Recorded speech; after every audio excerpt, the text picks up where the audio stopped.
আমার বন্ধুরা, আশা করি ভালো আছো। Welcome to my channel honours bros educational. বন্ধুরা, আমাদের আজকের আলোচনার বিষয় ভারতে লোকসভা নির্বাচন 2024। অর্থাৎ এই ভারতের লোকসভা নির্বাচনে বিশেষ বিশেষ কেন্দ্রে বিশেষ বিশেষ আকর্ষণীয় কতগুলো দিক রয়েছে, তার দু একটি বিষয় নিয়ে আলোচনা।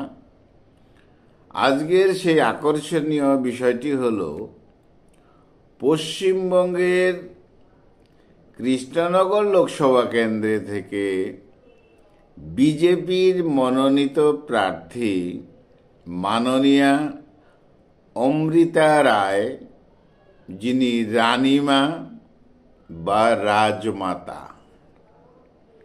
তাহলে রাজঘরানা থেকে আরও একজন আমাদের ভারতীয় রাজনীতির মধ্যে এসে গেলেন।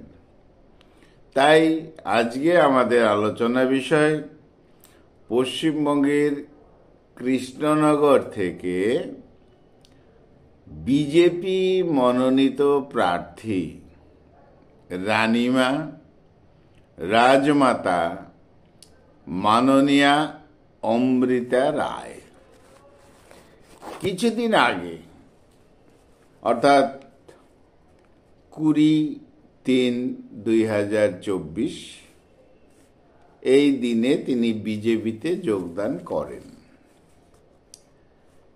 এই রাজমাতার বিপরীতে তৃণমূলের হয়ে প্রতিদ্বন্দ্বিতা করবেন বিতর্কিত প্রার্থী মহুয়া মৈত্র। মহুয়া মৈত্র তিনি বিতর্কিত, অর্থাৎ পার্লামেন্টে পাসওয়ার্ড বিতর্কে তিনি এখন বহিষ্কৃত পার্লামেন্ট থেকে। যাই হোক, তিনি অভিযুক্ত বটে, বিচার ব্যবস্থায় কি হবে সেটা পরের কথা। তাহলে আকর্ষণীয় কেন্দ্র, লোকসভা নির্বাচনের কেন্দ্র, এই কৃষ্ণনগর লোকসভা থেকে একদিকে প্রতিদ্বন্দ্বিতা করছেন রানীমা রাজমাতা মাননীয়া অমৃতা রায় বিজেপির থেকে, আর তৃণমূল থেকে এখানে প্রার্থী মহুয়া মৈত্র। কৃষ্ণনগরের এই রয়্যাল ফ্যামিলির রানীমা অমৃতা রায় এবার ভোট ময়দানে। রাজবাড়ি থেকে একেবারে ভোটের দঙ্গলে। তিনি ব্যক্তিগতভাবে এডুকেটেড, টিচার্স ট্রেনিং করা এবং তার কথাবার্তায় যথেষ্ট মার্জিত এবং তার বয়স হয়েছে। যাই হোক, ভারতীয় রাজনীতিতে এই প্রথম নয় যে রাজ পরিবার থেকে কেউ এলেন। ত্রিপুরা, রাজস্থান, মধ্যপ্রদেশ,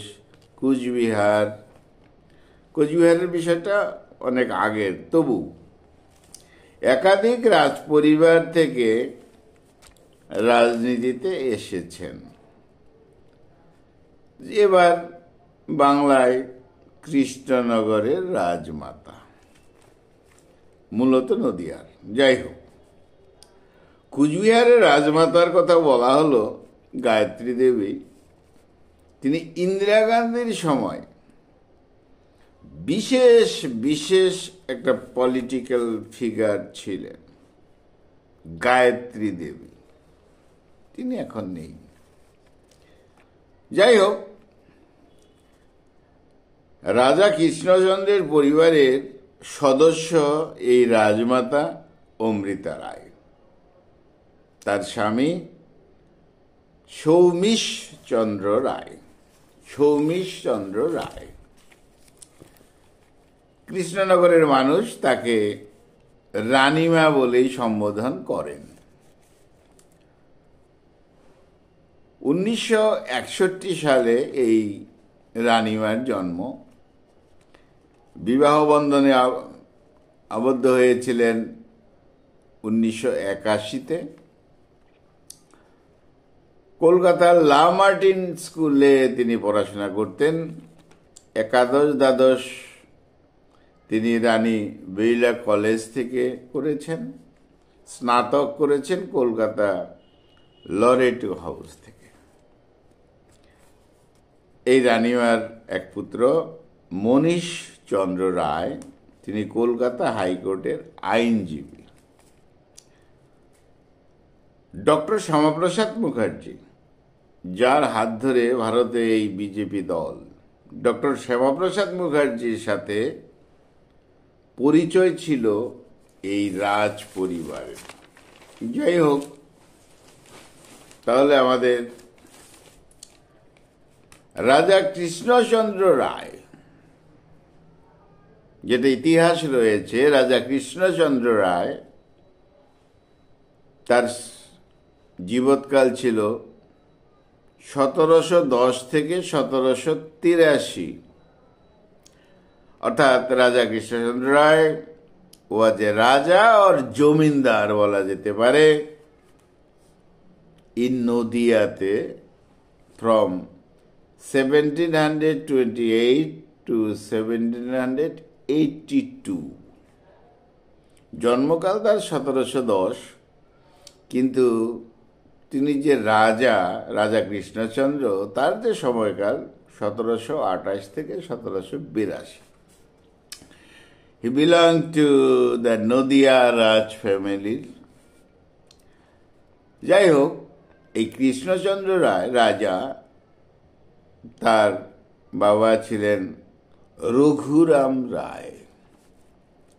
তিনি একজন ধার্মিক ব্যক্তি ছিলেন। হিন্দু ধর্মের প্রতি তার আলাদা রকম একটা আগ্রহ, ভক্তি ছিল। যাই হোক, আমরা বাংলা গল্পের মধ্যে গোপাল ভাঁড় বলে যে জ্যেষ্ঠার ক্যারেক্টার, বিশেষ ক্যারেক্টার পাই গোপাল ভাঁড়। এই গোপাল ভাঁড় রাজা কৃষ্ণচন্দ্র রায়ের গল্পের মধ্যে আমরা পেয়ে থাকি। আর বিভিন্ন কার্টুন গল্পে আমরা চিত্রিতভাবে কৃষ্ণচন্দ্র রায়কে দেখতে পাই। তার মধ্যে যে একটা সিম্প্যাথেটিক মন ছিল, তাছাড়া দয়ালু মন ছিল এরকম, এবং তিনি হিউমারটাকেও পছন্দ করতেন। যাই হোক, কৃষ্ণচন্দ্র রায়ের কথা বলতে গিয়ে গোপাল ভাঁড়ের কথা চলে আসে। যাই হোক, রাজা কৃষ্ণচন্দ্র রায় নদিয়া তথা কৃষ্ণনগরের এই রাজ পরিবারের বধূ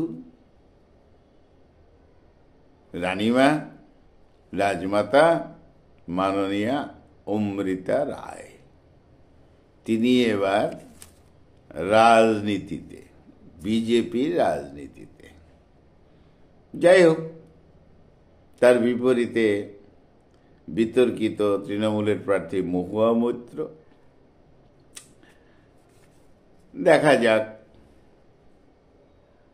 কৃষ্ণনগরের মানুষ, নদিয়ার মানুষ কাকে সমর্থন করেন। তবে মাননীয়া অমৃতা রায়, এই রানীমা, রাজমাতা, তার বয়স হয়েছে, তিনি একদম রাজ ঘরানা থেকে রাজনীতিতে এসেছেন। তার প্রতি তো শুভেচ্ছা থাকলো, অবশ্যই মহুয়া মৈত্রের প্রতি শুভেচ্ছা থাকলো। ব্যক্তিগতভাবে আমার কাউকে সমর্থন করার বিষয় নয়। জনগণ, কৃষ্ণনগরের জনগণ, নদিয়ার জনগণ দেখবেন, বুঝবেন, ভোট করবেন। তবে মাননীয়া অমৃতা রায় রানীমা রাজমাতার একটা বিশেষ স্টেপ ইন পলিটিক্স। এই ছিল বন্ধুরা আমাদের আলোচনা। যেহেতু রাজনীতিতে একটা নতুন মুখ মাননীয়া অমৃতা রায় রাজমাতা রানীমা, তাকে নিয়ে বা তাকে জানার বা বোঝার একটু বিষয় ছিল, তাই আমাদের আলোচনা। মহুয়া মৈত্র যিনি তৃণমূলের প্রার্থী, তাকে আমরা অনেকেই জানি, পরিচিত মুখ, কিন্তু সেখানে নতুন মুখ মাননীয়া অমৃতা রায় রানীমা রাজমাতা। রাজমাতা বলে একটা আলাদা ধরনের বিষয় তো থাকেই, রাজমাতা। আর এই রাজনীতিটা তো রাজাদেরই বিষয়।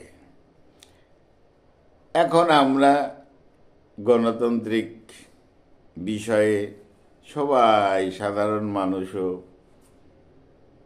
এই রাজনৈতিক অর্থাৎ রাজাদের বিষয় নিয়ে চলতে থাকি, গণতন্ত্রকে রক্ষা করি বা চালিয়ে যাই, গণতন্ত্রকে সম্মান করি।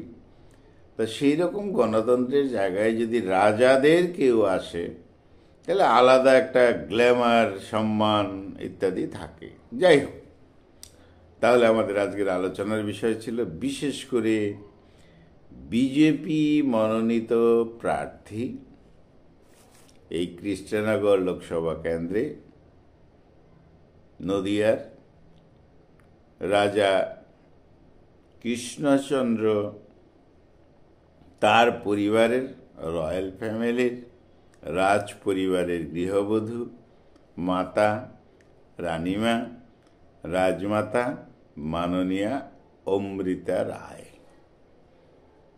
বন্ধুরা, খুব ভালো থেকো, আমার চ্যানেলটা সাবস্ক্রাইব করো। Thank you.